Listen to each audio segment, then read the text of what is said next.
Political Poison, Book 2, Paul Turner Mystery. Author, Mark Richard Zubro, St. Martin's Press, New York, 1993. Narrator, Eric Aust. To the Traveling Road crew, Barb, Debbie, and Mike. Acknowledgements. For their kind assistance, William B. Kelly, Gerald Hanyon, Jr., Paul Vernell, James White, Mike Rockwell, and Commander Hugh Holton, Chicago Police Department. And to that old gang of mine, thanks. Once again to Kathy Pekaiser-Reed, Michael Kushner, and Rick Paul. Chapter 1. I'm going to slide on over to our witness on Fullerton, and then head home. Buck Fenwick announced in the Chicago Police Department the detectives never drove anywhere. Usually, they slide sometimes, they drift over. The last Chicago cop who drove anywhere was a rookie 3 years ago, and he simply didn't know any better. Paul Turner nodded at his partner and glanced at the clock over the rumbling radiator. For the first time in 2 weeks, he'd be going home from Area 10 headquarters at 4:30 exactly on time. Minutes later, Paul drove home straight down Halstead, through Greektown, skirted the University of Illinois campus, then west on Taylor Street.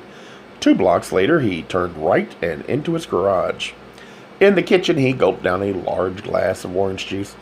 He heard the thump of feet down the stairs, and moments later, his son Brian appeared in the kitchen doorway. His 17-year-old wore white socks, faded jeans, and a white t-shirt that bulged over his chest and shoulder muscles. Soon, the boy would catch up with his dad. Brian whispered, "You better talk to Jeff." "Why are you whispering?" Paul asked. "I'm serious, Dad. Something's bothering him, and he won't tell me what." Jeff, Turner's 11-year-old, worshipped his older brother. Their rare fights were quickly over and forgotten. "When did it start?" Paul asked. "I thought it was because he tripped on his way into the house. He swung his crutch at me when I tried to help him up." Jeff had spina bifida, a birth defect that the three of them had come to terms with. Though it had taken many years of struggle, these days Jeff was to the point of handling the occasional falls and frustrations of maneuvering on crutches and in wheelchairs with a grimace and a shrug. "He hit you?" Paul asked. "It's not a big deal, Dad, but I'm worried about him. He wouldn't talk to me. He tells me stuff he doesn't tell you, but I can't get a word out of him." Paul found Jeff in the den in front of the Nintendo set. Jeff frequently beat both his older brother and his father at a wide variety of electronic games. The screen showed the beginning of the Tengen edition of the Tetris game, which Jeff preferred to the Nintendo version. The screen finished the opening explanation of how to play, but Jeff didn't click the controls to begin. Late April afternoon sunlight streamed through gauze curtains, continuing to fade the spot under the window. Paul knelt next to the worn, golden overstuffed chair and touched his son's arm. Jeff flinched, and he wouldn't make eye contact. "What's wrong, Jeff?" he asked. No answer. Paul asked, "Did something happen at school? Should I call your teacher?" "No," Jeff murmured. "Are you physically hurt? Should I call the doctor?" Jeff shook his head. Paul waited a few moments, trying to figure out what he could say to get his son to talk. He said, "You aren't playing your game. I've got time for a couple of tries." Jeff shrugged. "You hit your brother. You can't do that. Jeff, you know it's wrong." Jeff glanced at his father. Paul saw a tear in the boy's eye. "I didn't mean to hit him," he whispered. "Is he mad at me?" Paul put his arm around his son. The boy didn't flinch, but Paul could feel tension in the slender shoulders. He said, "No, he loves you. He's concerned about you. So am I. What's wrong?" Jeff gulped and drew a deep breath. He reached a hand for his dad's arm. Paul caressed his son gently. Jeff said, "Dad, are you going to die?" The question startled Paul. Carefully considering possible responses, he finally asked, "Why do you ask?" Jeff hesitated, then all the words came out in a rush. At school today, one of the kids said all gay people are going to die of AIDS, and on television all the gay people have AIDS, and they all die. You aren't going to die, are you, Dad? Paul had told both his sons about his sexual orientation when they were 10 years old. He wanted to be honest and tell them before they heard it from someone else.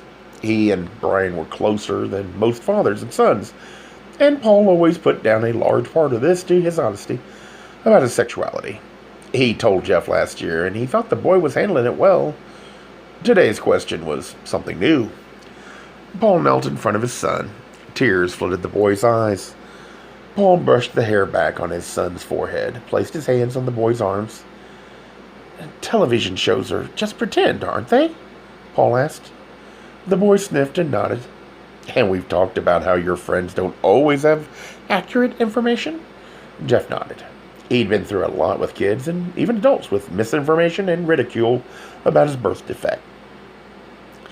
We've talked about AIDS, haven't we? Another sniff and nod. You know, I was tested, and the results were negative. That means I don't have the antibodies, and that I'm okay. Then why do they only put gay people who are sick on television?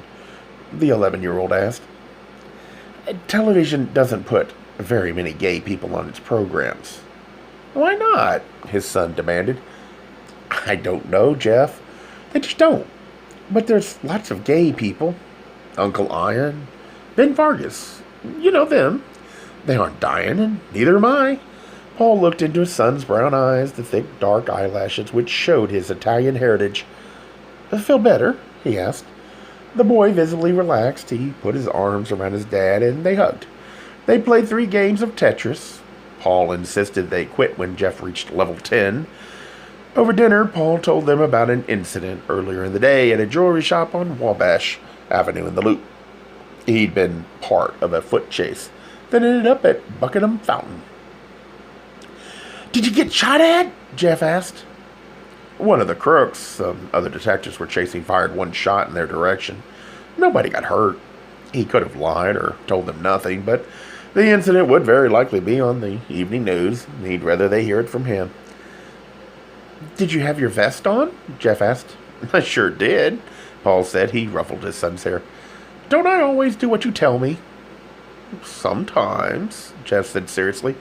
Bulletproof vests were not mandatory for detectives on the Chicago police force, but Paul usually wore his just to be careful. They discussed the possibility of his getting shot before. Both boys worried about it. Paul soothed their fears as best he could. As a single parent, he wanted to assure his sons as much as possible that he would be there for them. Their mother had died giving birth to Jeff. When Paul finished, Jeff said, The kids make fun sometimes because you're a cop. I tell them to bug off. This was one of the hazards of living in a newly upscared neighborhood. A lot of the old ethnic families still remain, but the new condos and townhomes were filled with yuppies and their sometimes arrogant kids who looked down on less well-off families. Do you want me to talk to the teacher? Paul asked. Nah. It's okay. If it gets bad, I tell them Brian will beat them up. Brian, the star athlete in the neighborhood, had a reputation of toughness and looking out for his brother. Such threats carried weight. After dinner, Paul cleaned up as he prepared to go out. He thought of shaving again. He often did before dates, but Ben, the guy he'd been dating for nearly 6 months, said he liked the heavy beard. Brian popped his head in his dad's bedroom as Paul was pulling on a gray University of Illinois sweatshirt. Dad, can I have Charlotte over to study tonight? Charlotte? The pretty one from over in the townhouses on Harrison? Yeah, you met her last week. Dark hair, nice looking? All the girls you date have dark hair and are nice looking. Come on, Dad, I need help with my English. And Charlotte is just the expert you need? Well, she gets A's all the time. I vaguely recall your report card. The past 3 semesters had A's in English. Dad! No dice. If Mrs. Tolucci's at home and she agrees, you can study over there. But you have to take your brother with you. Brian considered his options. He thought of trying whining, but that often backfired into extra sets of chores. Brian said, Just here. Nothing going to happen while he's around. Jeff is not going to start chaperoning you at this stage of his career, much as he might relish the opportunity. Mrs. Tolucci or nothing. Rose Tolucci lived next door. Paul loved her. She cared for Jeff every day, after school, whenever. Paul or Brian couldn't be home. She often wound up giving the boys and their dad dinner. This was prearranged on a weekly basis. For several years after it started, she refused all offers of payment. Being neighbors and nearly family precluded even discussing such things. One day, Mrs. Tolucci couldn't fix a broken porch. Paul offered. Since then, he'd done all the repairs on her home and had even done several major renovations. Mrs. Tolucci lived on the ground floor by herself. On the second floor lived Mrs. Tolucci's two daughters and several distant female cousins. Mrs. Tolucci, at 91, ruled this brood, her main concern being to keep them out of her way and to stay independent. Numerous times, she confided in Paul that if they weren't family, she'd throw them all out. She did her own cooking, cleaning, and shopping, as she had for 73 years. To her daughter's horror, she took the bus on her own throughout the city and suburbs to visit friends and relatives. To shopping center openings, or to go to anything else that struck her fancy as something new and interesting. Brian said, "But still I'm going to get?" Paul reached for his black leather jacket. "Yep." Brian gave a teenage martyr sigh. Paul grabbed his keys and walked toward the door. Brian said, "You could bring Ben home to stay overnight." Paul stopped. He searched his son's brown eyes, seeing seriousness there. He bit back the comment that he didn't know he needed Brian's permission. Ben had stayed over a few times already, often enough to leave a pair of pajama bottoms hanging on a hook in the closet. "Do you love him?" Brian asked. Paul said, "Pardon me. Do you love him? Is it important to you that I do?" "Yeah, kind of. He's nice. I like when he's around, and you're happy when he's with you. You don't smile enough, Dad. You're always so serious." "I'll tell him you approve," Paul said. "He can come and ask you if he can have my hand in marriage." "Cool. I'll say yes. But you have to get Mrs. Tolucci's permission, too." "No problem. She's been trying to get him to move in with us for ages." Paul walked down Taylor Street to Ben's garage. Ben had inherited it from his dad a number of years ago. With the influx of new homes and yuppies into the neighborhood, the garage did better business than it had in years. New cars needed oil changes and repairs as much as old ones. The service bay, set furthest back from Taylor Street, was well lit. Paul strolled back, raised the overhead door, and stepped inside. "We're closed," called a distant, gruff voice. Paul shut the door. Two legs encased in coveralls squirmed under a Porsche. "It's Paul," he said. A torso appeared above the legs and then a head. Light brown hair tied back in a ponytail, face and hands smudged with grease. Myra Johnson smiled hello. She often worked late. She had an incredible reputation among the expensive foreign car set who begged her to work on their cars. She prized her private time, so she often turned them down. They offered her enormous sums, but she serviced only a select number of people. "How's the cop biz?" she asked. "More dead people than I ever thought possible," he said. "Works that way," she said. Ben walked in. "Heard voices," he said. He walked up to Paul, and they embraced and kissed. "You guys are disgusting," Myra said. "And jealous?" Ben asked. "No, Bonnie keeps me happy. It's just you guys are always so mushy. You must be in love." Both men blushed. She eyed them carefully. "Sorry. Didn't know you hadn't told each other yet." The three of them talked for a few minutes. Myra said she had to get finished, and they left her to it. She walked past the parts department to the front offices. Paul said, "She must be making a ton of money doing overtime." "We got a new deal," Ben says. "She works for me half the day, then I rent out that space to her for the rest of the time. She charges her customers and gives me a flat fee. I make almost as much from her work as I do from all the rest of the service. She's good." "I like her," Paul said. Ben flicked off the lights. He twirled a series of locks to let them out the front door. He punched a computer code into a fixture above the door. Myra's still here, Paul reminded him. She likes to have the alarm on when she's working here alone at night, Ben explained. She resets it when she's ready to leave. They stroll through the parking lot to Ben's truck. Ben and Paul had gone through grade school and high school together, but they hadn't noted an attraction at the time. Ben stood an inch or two taller. He wouldn't be called handsome, but some might call him rugged. His hair hung a trifle longer than was the usual in the neighborhood. Tonight he wore a white sweater over a blue shirt. These clung to his broad shoulders and tapered into a pair of gray jeans. In Ben's V8 engine, 1949 red Chevy truck, they drove up Lake Shore Drive, past the loop to the north side. They took Addison past Wrigley Field. They were going to the Music Box Theater to see a showing of Harold and Maude. When Ben learned Paul had never seen it, he insisted they go at the first opportunity. That was one reason they were going out tonight. The movie was only playing this once. The other reason was their varied schedules. As a small businessman, Ben rarely had time to get out, and Paul's schedule as a cop was erratic. Their first serious argument a month ago had been over lack of time spent together. They determined that at least once a week, they'd make time for each other. "You wouldn't believe the nutcase I had in the shop today," Ben said as they drove up.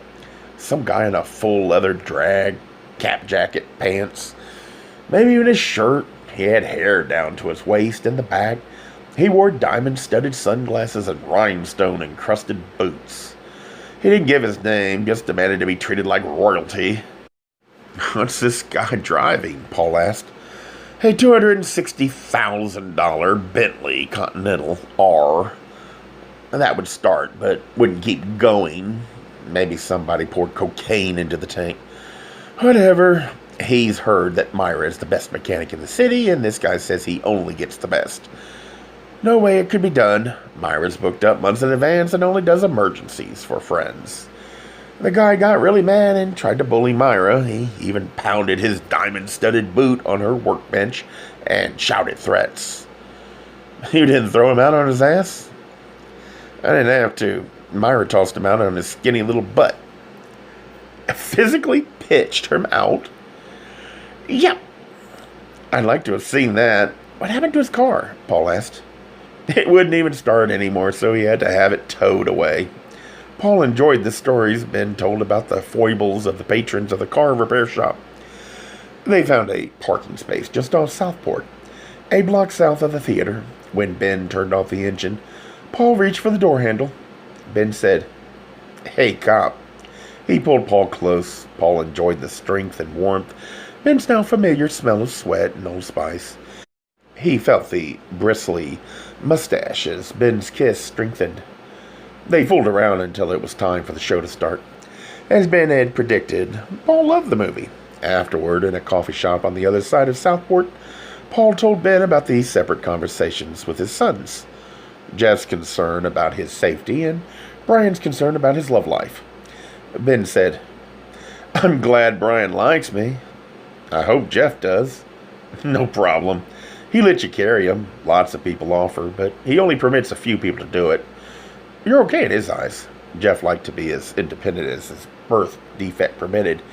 The boy's standing rule was to let me try it, and if I need help, I'll ask.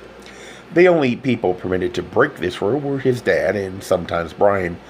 Over the years, Paul had learned when the frustration point would come for his son. Being carried was something that took an enormous amount of trust on the boy's part, but he'd taken to Ben from the start.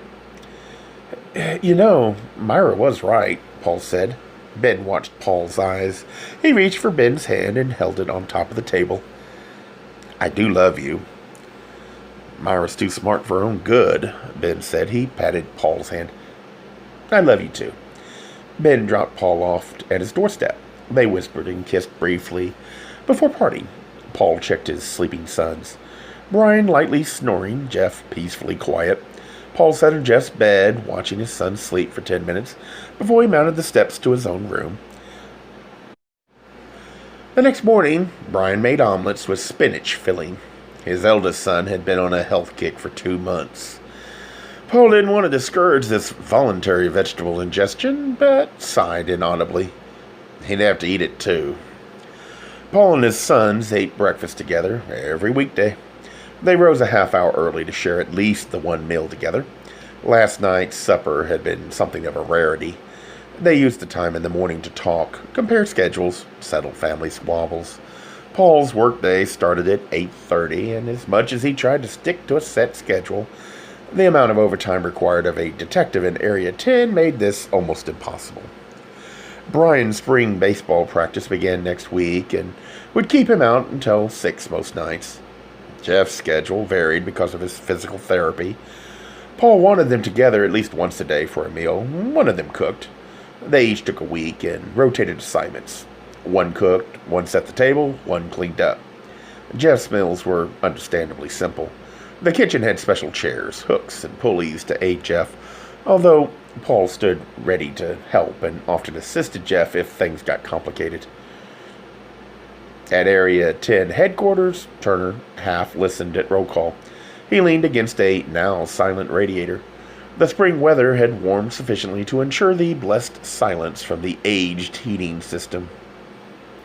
The atmosphere in the station would be much improved until the rush of summer humidity drove them nuts.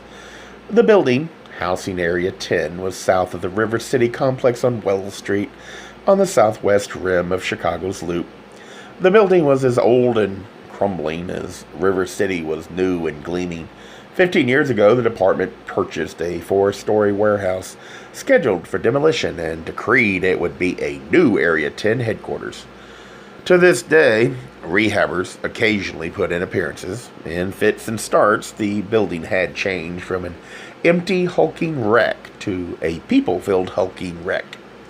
Wild rumors had it that the conversion from radiators to more modern heating would be sometime before the end of the century. Maybe they'd get air conditioning before the beginning of the century after that. Area 10 ran from Fullerton Avenue to the north to Lake Michigan on the east, south to 59th Street, and west to Halstead. It included the wealth of downtown Chicago and North Michigan Avenue, some of the nastiest slums in the city, along with the numerous upscale developments. It incorporated 4 police districts. The cops in the areas in Chicago handled homicides and any major non-lethal violent crimes. The districts mostly took care of neighborhood patrols and initial responses to incidents. Turner spent most of roll call leafing through notes from a previous case he was due to testify in at 9:30. He enjoyed being on the stand and after years was good at it, but he hated the waiting. The state's attorney had assured him he would be first on the stand this morning. He was testifying in what the other cops in the squad had named the Doggy Doo murder. Police often give nicknames to murder cases, a gallows humor that helped them distance themselves from the realities of their jobs. As soon as they'd heard the medical examiner talk about feeding dogs parts of the body to try to get rid of the evidence, somebody had come up with the nickname. Turner thought it stupid, but even he thought of the case by its nickname, finding the murderer had been simple enough. They'd questioned the neighbors around the alley where pieces of the partly eaten body had been found. They didn't discover anything until they'd expanded their search to a 4-block radius. At the first house Turner had gone to, with the new perimeter, 2 Doberman pinchers and a pit bull terrier had nearly flung themselves through the front window of the house. Even with the dogs on tight leashes, Turner and his partner Fenwick had been reluctant to walk in the door. But the man insisted he'd let them in, and within 15 minutes he told them the entire story. He'd murdered his wife. She didn't like dogs. She'd given him an ultimatum: her or the animals. Contrary to television, murder mysteries, most criminals like to talk. Often you can't shut them up. It's rare that cops have to work hard to solve a mystery, unless it's gang or drug related. The vast majority of the time, the killer knows the victim. Husbands, wives, relatives, friends, whom in one moment of passion they destroy. The guy with the dogs figured the animals had mangled the body enough so it could never be identified, but since the killing, he'd been consumed by guilt. The guy had wound up pleading not guilty, and although it would probably be a simple case, Turner still had to testify. Before he left for court, he filled Fenwick in on his date last night. Paul's sexual orientation had never been an issue for Fenwick or his wife, Madge. Their families had yearly picnics in the summer and get-togethers at holiday times. If Turner were dating someone, he often brought him over. Madge wanted me to be sure you brought him along next time you come, Fenwick said. She hasn't met him yet. Turner said he would. He checked to make sure no calls had come in, then headed for 26th in California. He didn't get away from the criminal courts building until after 12:30. He'd been third on the stand after 2 dog experts testifying to whether a dog would eat a human. It would.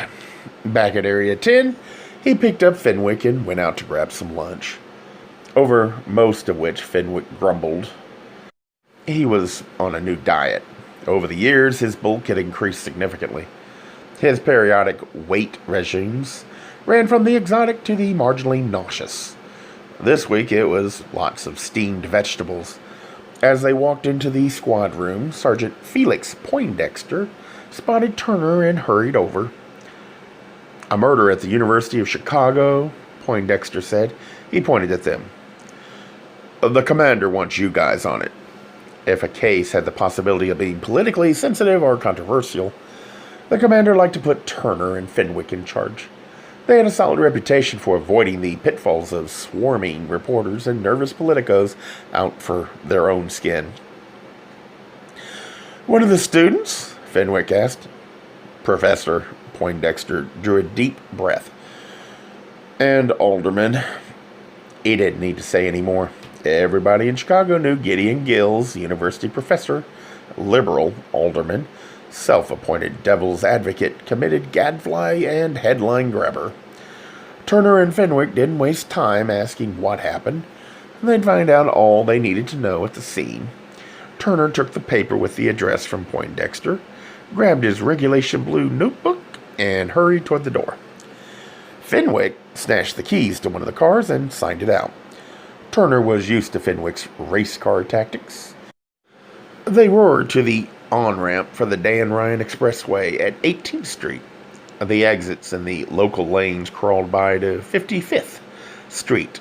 To avoid the traffic, Fenwick rode the shoulder, even on one occasion streaking into the regular lanes to bypass a state cop, giving some guy a ticket. Fenwick eased himself onto the campus on University Avenue and down to 58th Street. He parked behind a blue and white in the cul-de-sac in the middle of the University Quadrangle. The first golden leaves of spring softened the stark grayness of the university buildings surrounding the quadrangle. Turner found the campus pleasant and soothing amid the bustle of the city. Mike Sanchez, a beat cop Turner knew, waved to them from the doors of a building just to the southwest of the turnaround circle. He met them on the steps and walked up with them to the 3rd floor. As they climbed, they spoke about Fenwick's golf game, the Cubs' chances this season, and Sanchez's possibility of making detective. None looked very promising. As they ascended, the wooden stairs echoed with their footsteps. He led them down a gray tiled hallway. Most of the office doors they passed remained closed. From a few openings, people gaped. Turner guessed the ones turning to look above it all were professors, and the ones looking uncomfortable, slightly embarrassed, or frankly curious to be secretaries, grad students, and assorted hangers-on. Another uniformed cop stood outside one of the offices. "You the first ones here?" Turner asked. "We didn't touch anything," Sanchez said to the unasked question. Turner had worked with Sanchez before and knew this statement to be true. Sometimes it seemed that cops screw up a crime scene more than any criminals. What they drilled into you at the academy over and over was, don't touch anything. A few of them actually learned the lesson. Didn't much matter, though, Sanchez added. Why not? Turner asked. Sanchez filled them in on the details. I got here about 30 minutes ago. He pointed toward the 6 people sitting in chairs further down the hall. Most of them had been in the room, were running around, spreading the news, or doing their best to be out of control. Scene screwed up. Pretty much. The guy who gave the alarm doesn't remember what they touched. Half these people have had training in cardiopulmonary resuscitation, mouth to mouth resuscitation, and probably the Heimlich maneuver. They tried all of them. The body's probably been moved half a dozen times. Fenwick said, "Dumb academic shits." Sanchez said, "Somebody managed to call the campus cops. One of them's around here somewhere. He ran to call us and did nothing to preserve the crime scene. At least a dozen people have been in the room since." Sanchez had secured the scene as much as possible on arrival, but knew little else of the details. "How do they know it's murder?" Turner asked. "Could be suicide, I guess, but I've seen enough corpses," Sanchez says. "I don't think he killed himself." "Natural causes?" Turner asked. "You can see for yourself," Sanchez said. "But I'm putting my money on murder." In Chicago, detectives are taught always to treat any unexplained death as if it were a homicide, until and unless there is overwhelming evidence that it is a suicide. Making the mistake of calling a murder a suicide was one quick way to get yourself dumped as a detective. If you erred on the side of caution. The death was a homicide until proven otherwise. Turner and Fenwick strode into the office. Dark mahogany paneling halfway up the walls matched that in the hallway. A desk barred their way. Also a telephone, papers, cup for coffee with the words, "No one knows I'm a lesbian," printed in red on it. A 3x4-foot calendar took up the space on the wall to the right of the desk. Immediately behind the desk, against a back wall, a table neatly filled with stacks of papers. Above the table, an enormous map of the Fifth Ward, which included the university and stretched along the lake from 53rd Street on the north to 79th Street on the south, with its furthest west boundary irregularly drawn, but never going beyond Cottage Grove. The boundaries included the areas for the 1893 Columbian Exposition and large parts of the old South Shore neighborhood. Once heavily Jewish, now mostly black. The Fifth Ward had a long tradition of maverick politics and politicians, often pains in the asses to the old Democratic machine. The most famous graduate of the ward was Paul Douglas, slated by the Democrats for the United States Senate in 1948.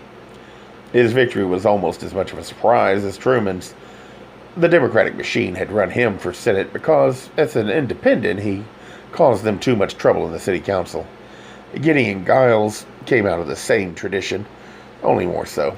The first University of Chicago professor to be elected to the city council. He never let pass an opportunity to tweak the noses of regular Democrats. The machine may not have been what it once was, but it knew how to handle political outsiders. They ignored him. Giles could call for investigations, denounce unliberal actions, and decry the evil of the right wing, but not a resolution proposal or idea of his ever received more than a handful of votes in the city council. Giles participated in everything. If there was a Save the Whales, anti-nuclear energy, pro-choice, anti-discrimination, or any kind of march, sit-in, or protest, he was there, somehow managing to worm his way in front of the cameras. Now the media sought him out for the quick interview.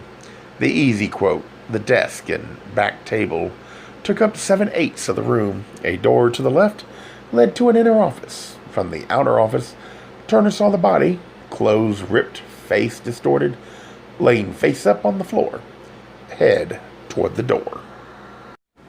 Gay Mysteries audiobooks. I think it is easy to hate a label, but a face humanizes the word. So this effort is twofold.